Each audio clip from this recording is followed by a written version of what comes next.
नमस्कार, आप देख रहे हैं जोहार झारखंड। आपके साथ मैं हूं शिप्रा झा। देश में 5वें और झारखंड में दूसरे चरण के चुनाव का शोर थम गया। दूसरे चरण में लोकसभा की 3 सीट हजारीबाग, कोडरमा और चतरा में वोटिंग होनी है, तो वहीं गांडेय विधानसभा सीट पर भी उपचुनाव के लिए मतदान होगा। मतदान से पहले प्रचार खत्म हो गया है। निर्वाचन आयोग ने भी शांतिपूर्ण और निष्पक्ष चुनाव के लिए सारी तैयारियां पूरी कर ली हैं।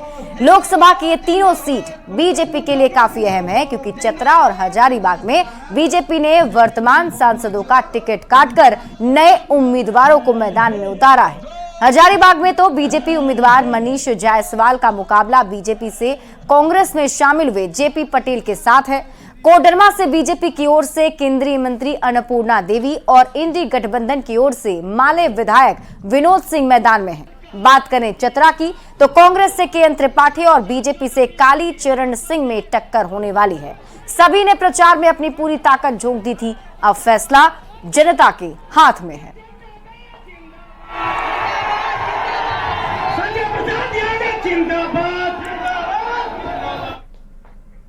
हजारीबाग में भी चुनाव प्रचार का शोर थम गया। 20 मई को हजारीबाग में वोटिंग होगी। यहां बीजेपी के मनीष जायसवाल और कांग्रेस के जेपी पटेल के बीच सीधा मुकाबला होने वाला है।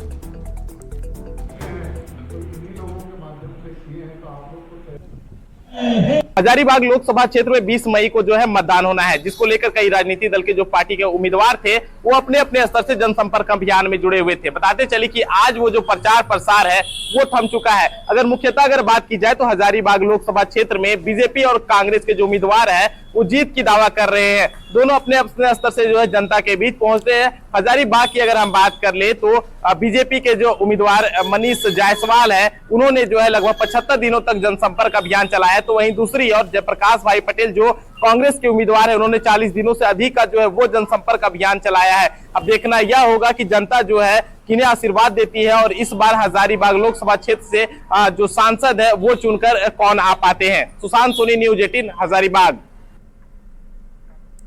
तो हजारीबाग लोकसभा क्षेत्र में 20 मई को वोट डाले जाएंगे, जिसको लेकर तैयारियां भी पूरी कर ली गई हैं। मतदान केंद्र पर जाने के लिए 610 वाहन जीपीएस सिस्टम के साथ तैयार कर दिए गए हैं। पूरी जानकारी दे रहे हैं न्यूज 18 संवाददाता जावेद खान।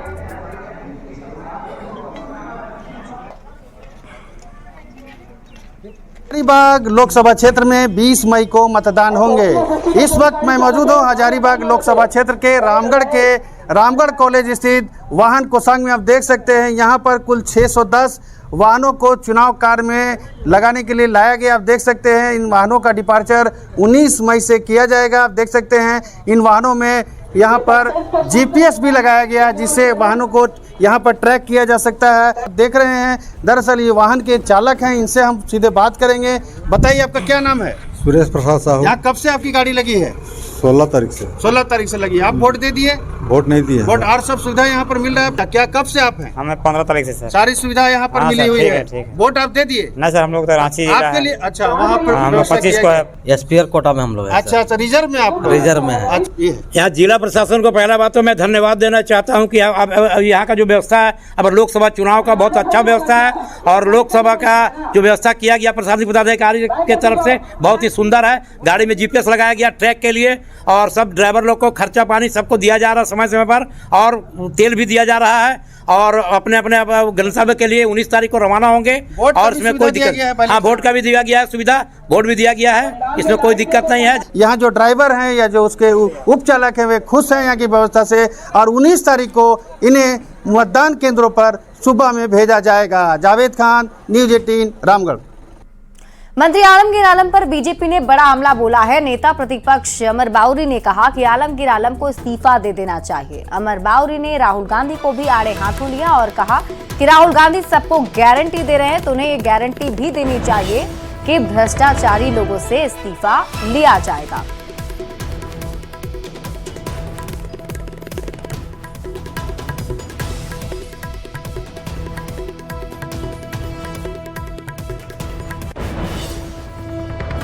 तो आलमगीर आलम को लेकर सियासत झारखंड में बेहद गर्म है और बीजेपी की तरफ से लगातार हमला बोला जा रहा है। नेता प्रतिपक्ष अमर बाउरी ने कहा कि आलमगीर आलम को इस्तीफा दे देना चाहिए। इसके साथ ही उन्होंने ये भी कहा कि राहुल गांधी जो गारंटी दे रहे हैं उन्हें ये भी गारंटी देनी चाहिए कि जो भ्रष्टाचारी हैं उनसे इस्तीफा लेंगे। अब कांग्रेस के नेता हैं और कांग्रेस के नेता राहुल गांधी जी आज पूरे देश दुनिया में घूम रहे हैं और अपनी गारंटियां भी दे रहे हैं, तो उनको ये भी गारंटी देना चाहिए कि लुटेरे लोग या भ्रष्टाचारी लोग जेल के अंदर यदि जाएं तो उनकी इस्तीफा भी उनको ले लेना चाहिए।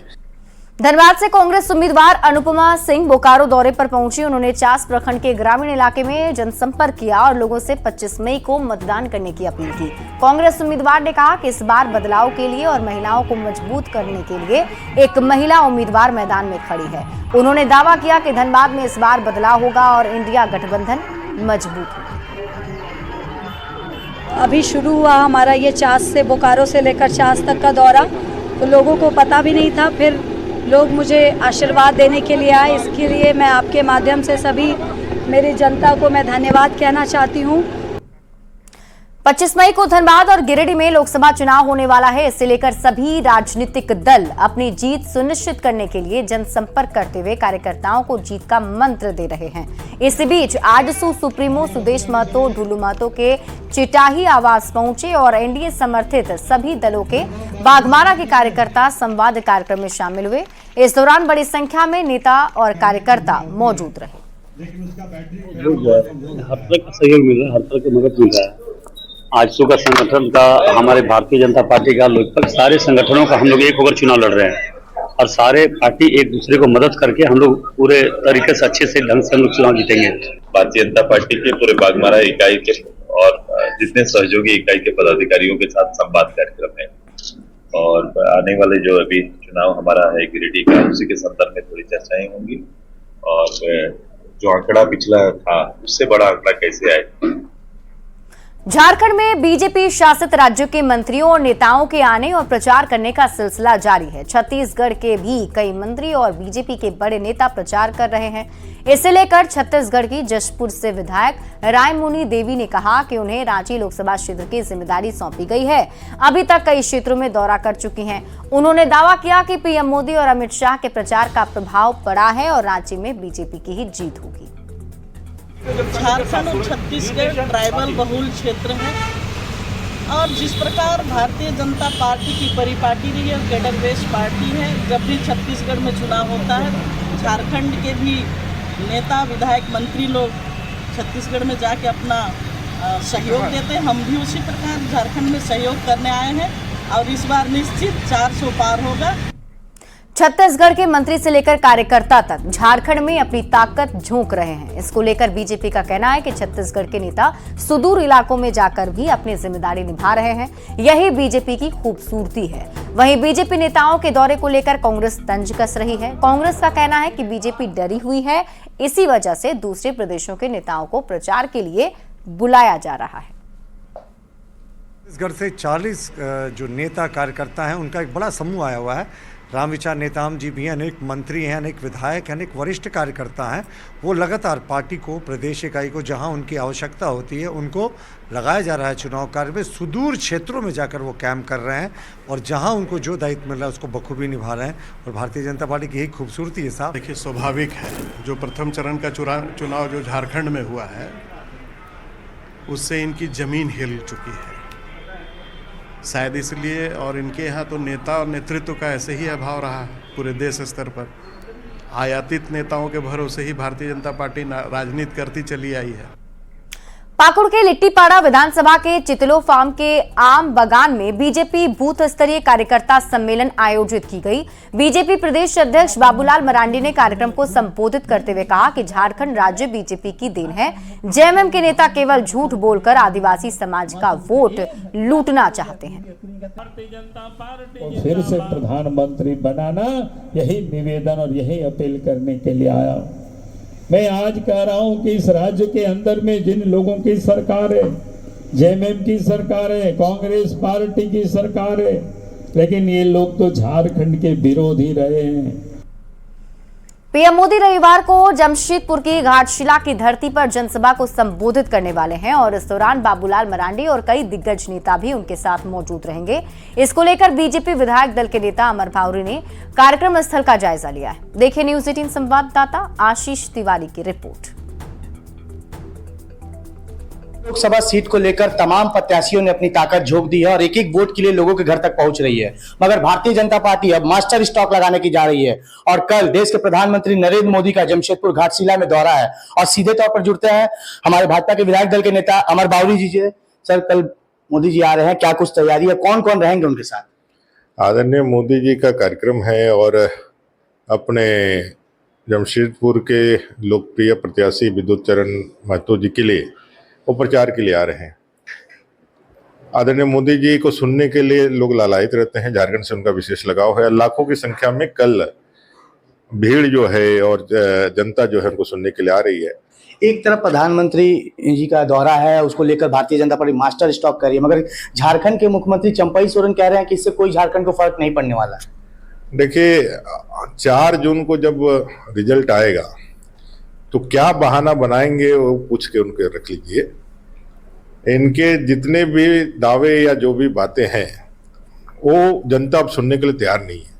तो ये थे अमर भावरी। उन्होंने साफ तौर पर कहा कि प्रधानमंत्री की लोकप्रियता को ये भ्रष्टाचारी नेता नहीं रोक पाएंगे, मगर अब आने वाला समय ही बताएगा कि जनता किस प्रत्याशी को अपना आशीर्वाद देती है। न्यूज 18 के लिए जमशेदपुर से आशीष कुमार तिवारी। बीजेपी का लॉबिन हेम्ब्रम को पार्टी से निष्कासित करने पर बयान सामने आया है। बीजेपी नेता प्रदीप सिन्हा ने जेएमएम के इस फैसले पर कहा कि जो करप्शन, आदिवासी, जल, जंगल, जमीन को लेकर आवाज उठाते हैं उनको पार्टी से बाहर निकाल दिया जाता है। उस इंडी अलायंस में कहीं ना कहीं खटास पड़ चुकी है, क्योंकि कांग्रेस पार्टी के उम्मीदवारों के खिलाफ जिस तरह से झारखंड मुक्ति मोर्चा ने कैंडिडेट्स खड़े किए, भले बाद में वो लिपापोती की कोशिश की गई, लेकिन स्पष्ट हो चुका है कि अलायंस बिखर चुका है। भले ही सीट शेयरिंग हो गई, लेकिन दिलों का भी बंटवारा साथ साथ हो चुका है। कांग्रेस अब पूरे झारखंड में एलईडी वैन के जरिए चुनाव प्रचार करने की तैयारी में जुट गई है। पूरे राज्य में कांग्रेस 15 एलईडी वैन से प्रचार करेगी। कांग्रेस मीडिया चेयरमैन सतीश पॉल मुंजली ने बताया है कि एलईडी वैन से कांग्रेस के 5 न्याय 25 गारंटी को लोगों तक पहुंचाया जाएगा। 15 से 16 या एलईडी वैन आई है और ये एलईडी वैन जो है कि हमारी जो 5 न्याय और 25 गारंटी है कि जो हमारे राहुल गांधी ने और हमारी कांग्रेस पार्टी ने जो गारंटियां जो दी है वो सारे इसमें दिखाए जाएंगे। चूंकि प्रचार प्रसार जानते हैं कि चुनाव में प्रचार प्रसार भी काफी जरूरी होता है।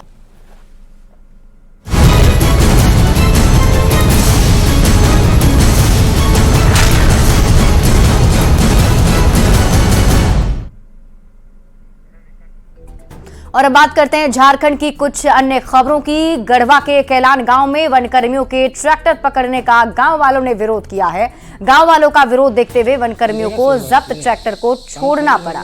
मामले में वन विभाग ने 15 लोगों के खिलाफ नामजद प्राथमिकी दर्ज की। बताया जा रहा है कि अवैध तरीके से ट्रैक्टर पर पत्थर ले जाया जा रहा था, तभी पत्थर माफिया जबरन ट्रैक्टर छुड़ा ले गए। पुलिस ने मामले में छानबीन शुरू कर दी है। अब मेरा गाड़ी रोक दिए, हम जान भी नहीं रहे थे। जब मेरा ड्राइवर बोला कि गाड़ी रोक दिए तो उधर से हम आ रहे थे, वो बोले कि वन विभाग का है। हम बोले कि वन विभाग का नहीं है, आपको विश्वास नहीं है तो चलिए डोभा दिखा देते हैं। उन लोग जाने से इनकार किया, बोला कि हम कहीं नहीं जाएंगे, वन विभाग का है, ट्रैक्टर तुम्हारा ले के जाएंगे। और हम बोले कि सर हम एकदम छोड़ दीजिए, गिलगिलाने लगे। वो बोला कि पैसा देगा। हम बोले कि पैसा हम नहीं दे पाएंगे, हमारे पास पैसा नहीं है, काहे पैसा देंगे, हम निजी में से ले जा रहे हैं। उन लोग पैसा देने का दबाव फुल बने, पैसा नहीं दिए तो उन लोग हमारा पर FIR करने। गिरिडीह के गावा थाना क्षेत्र के परसौनी में अवैध माइका उत्खनन मामले में 2 महिला की मौत हो गई। हादसे में एक नाबालिग लड़की घायल हो गई है। पुलिस ने शव को कब्जे में लेकर पोस्टमार्टम के लिए भेज दिया है। परिवार वालों पर हादसे को दबाने का आरोप लगा है। पूरे मामले को लेकर पुलिस अब छानबीन कर रही है। नहीं बोलने कुआं रहता सब। रांची रेलवे स्टेशन के पास फुटपाथ पर सो रहे 9 महीने के बच्चे के चोरी मामले का बड़ा खुलासा हुआ है। रांची पुलिस ने गिरोह में शामिल 3 आरोपियों के साथ ही बच्चे को खरीदने वाली 2 महिलाओं को गिरफ्तार किया है। पुलिस ने मामले का खुलासा करते हुए बताया कि तीनों आरोपी एक ही परिवार के हैं और इन्हीं के कहने पर आशा संस्था की वर्कर नुदरत जहां और सुहाना बेगम ने बच्चा चोरी की वारदात को अंजाम दिया था, जिसके एवज में दोनों को लगभग 58,000 रुपए दिए गए थे। बच्चे को बेंगलुरु में बेचने की तैयारी थी, जिस पर SIT की टीम ने पानी फेर दिया। खबर रामगढ़ से है, जहां पटेल चौक के पास एक बिल्डिंग से प्रशासन ने 105 छात्रों को रेस्क्यू किया है। इनमें से 43 लड़कियों को सखी वन स्टॉप सेंटर में प्रशासन ने अपने निगरानी में रखा है। परिजनों ने बताया कि केंद्रीय विद्यालय में नौकरी लगने के नाम पर सभी को रामगढ़ लाया गया था और इसके एवज में पैसे की मांग की गई थी। एसडीओ आशीष गंगवार ने कहा कि पूरे मामले की गंभीरता से जांच की जा रही है। डीसी ने मामले की जांच के लिए कमेटी भी बनाई और जांच के बाद कड़ी कार्रवाई की जाएगी। तुरंत जाके उस पर एक्शन लिया है और जितनी भी लड़कियां थी उनको हमने सेफ सेंटर में 43 गर्ल्स थी, उनको हमने safe centre one stop centre जो सरकार DSW के अंडर आता है वहाँ पे रखा हुआ है और डीसी सर के स्तर से एक कमेटी का गठन हो रहा है जो इसकी मामले की पूरी जांच करेगी और जांच होने के बाद आवश्यक कार्रवाई की जाएगी। दो ठो एक लड़का एक लड़की बोला था कि आपके बच्चे की नौकरी लग रहा है ना, तो आप लोग यहाँ आके छोड़िए, मिल लीजिए हम लोग से। हम लोग आए, यहाँ का पता बताया, लगेज हम लोग उतारे, उसके बाद कहा कि आप छोड़ के आप लोग जाइए और हम लोग फिर निकल गए अपना सिम लेकर के लिए और सब की लड़की को। और यहाँ रुक रहे एक छोटे से ब्रेक के लिए, जल्द लौटते हैं वापस।